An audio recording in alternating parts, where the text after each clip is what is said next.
ជំរាបសួរបងប្អូនទាំងអស់គ្នាបាទហើយនេះយើងមក live ម៉ាស៊ីន38សេសបាទក្បាលម៉ាស៊ីនយើង38សេសហើយនឹងត្បាល់កិនស្រូវ1ម៉ោង600គីឡូណាបងប្អូនណាបាទអញ្ចឹងយើងរៀបចំជូនបងប្អូនយើងនៅស្រុកភ្នំស្រួចបាទខេត្តខេត្តកំពង់ស្ពឺបាទស្រុកភ្នំស្រួចបាទអញ្ចឹងដំបូងនេះគឺយើងមានយោងបាទយោងស្រូវបាទយោងស្រូវនេះគឺយើងបំពាក់ជាមួយខ្សែពានជាមួយអូសជាមួយម៉ាស៊ីនបាទឲ្យប្រើភ្លើងទេបាទអញ្ចឹងពីមុនយើងប្រើភ្លើងតែឥឡូវយើងឲ្យប្រើភ្លើងទេបាទយោងនេះគឺយោងចូលមកក្នុងកញ្ឆេងញាក់បាទកញ្ឆេងញាក់នេះគឺញាក់ដុំថ្មញាក់គ្រួសធំញាក់គល់កញ្ច្រាំងចេញ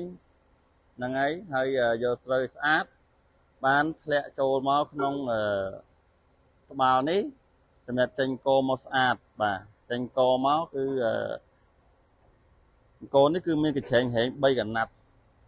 កញ្ឆេងហែង3កណាត់នេះបើហែងគោដើមគោចុងគោកដាលបាទបន្ទាប់មកគឺនេះគឺពងកាមនេះផ្លុំចេញមកកាមហ្នឹងគឺមានកាមហើយនឹងកតុកហ្នឹងគឺជាមួយគ្នាអត់មានឲ្យចេញកាមទេហើយផ្លុំចេញមកចូលនៅក្នុងត្បាល់កតុករបស់យើងនេះបាទត្បាល់កតុកអាធំនេះគឺច្រាមយកទាំងអស់ចេញមកម៉ត់លេខ1បាទម៉ត់លេខ1គឺយើងចេញមកគឺចូលពងនេះបាទអត់ឲ្យយើងហុយទេបាទ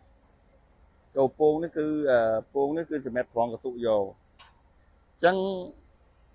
យើងនៅនេះយើងមានម៉ាស៊ីន38សេសបាទម៉ាស៊ីន38សេសយ៉ាងដុងនេះគឺល្អប្រើបាទហ្នឹងហើយអញ្ចឹងមានអាគុយមានអីជូនបងប្អូនមួយស្រេចបាទហើយនឹងស្នូរបស់យើងនេះគឺស្នូយើងធ្វើធំមែនតើណាបងប្អូនណាអញ្ចឹងឲ្យបងប្អូនយើងយកទៅប្រើស្រួលបាទមិនឲ្យឆាប់បែកបដាងឆាប់ខូចក្លៀកម៉ាស៊ីនខូចអីទេបាទអញ្ចឹងក្នុងមួយឈុតនេះយើងរៀបចំជូនគាត់ឲ្យស្អាតទៅបងគ្រាន់តែរៀបចំចាក់ជើងឲ្យកុំឲ្យដដើរទៅយើងអាចប្រើបានដែរបាទអញ្ចឹងគឺមានមួយសេតទាំងអស់បាទមកកាផ្លេជូនបងប្អូនអញ្ចឹងណាបាទបើយើងសិតតែថ្មីទាំងអស់បាទ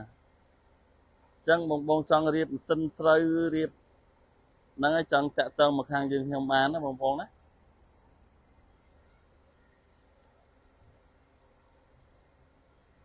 អរគុណច្រើន